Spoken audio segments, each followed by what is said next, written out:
Will you join me on the final part of my cycle to work out of Sheepscar Junction, down towards Regent Street and into Leeds city centre to the BBC Yorkshire building, where I'm based. And as I head in towards Regent Street, there is a set of new cycle lanes that we'll find there. Now, interestingly, Leeds City Council tell me these aren't operational, but have a look. The bollards have blue signs on them. One side a pedal bicycle, and on the other side an image for pedestrians. And if it walks like a duck and quacks like a duck, it's probably a duck. So this, as far as I'm concerned, is an operational cycle lane, not painted red or anything just yet. And the council tell me that that's because it's not quite finished, but here they are, operational and in use away from the road. Now you'll see they're not particularly clearly marked out. Well, maybe that's to come. Another bollard there with the signage on.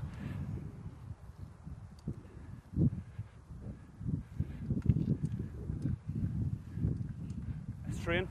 Here we've got a bollard in the middle of the cycle lane. Let's just duck under there, shall we? And it's here that it starts to get really interesting as you approach Regent Street from Sheepscar. The cycle lane now has stopped for me as I get to the roundabout at the end of Regent Street and Roseville Road, just outside of Leeds city centre. Now there's nowhere really for me to go. I can see on the other side of the roundabout where the cycle lane starts again. I don't really have much option here than to take my chances on the roundabout with the rest of the traffic. Again, no markings for any cycle lane here. Nothing to tell me where I should or shouldn't be going. And nothing to tell, more importantly perhaps, the cars that I'm suddenly joining traffic. So here we are, fingers crossed. We'll get around here fairly comfortable. Hope that ambulance isn't an omen. And we're back onto what is clearly a cycle lane. Hang on, there's a bollard here that now has the pedestrians on the other side, on my side, and a cycle on the other side. Not very useful, is it? Let's look at the back of it. Oh no, the cycle is on that side and the pedestrians on the other side again. So that's a collision waiting to happen, isn't it?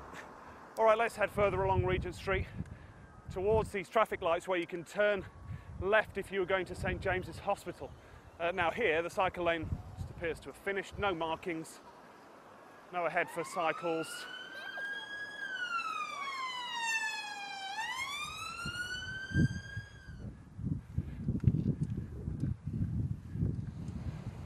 I've got no option here, just to head straight through the junction and hope that nobody's turning left, which he is. I'll get ahead of him.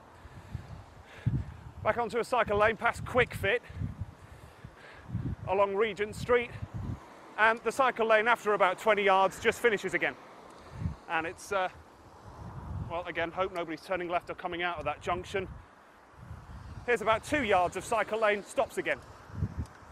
Another 10 yards or so of cycle lane. And a pedestrian on the cycle lane, because let's face it, none of us really know where we are. And here's the real problem, because that's it. Cycle lane stopped, no signage, no cycle lane on the road.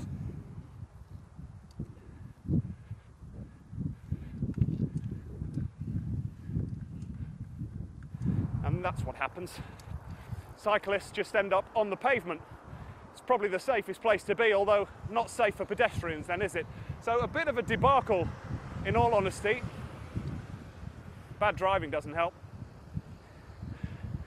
And certainly not safe, which is what a lot of cyclists have been saying to me, that this route, as it stands, should be cordoned off. Unsafe.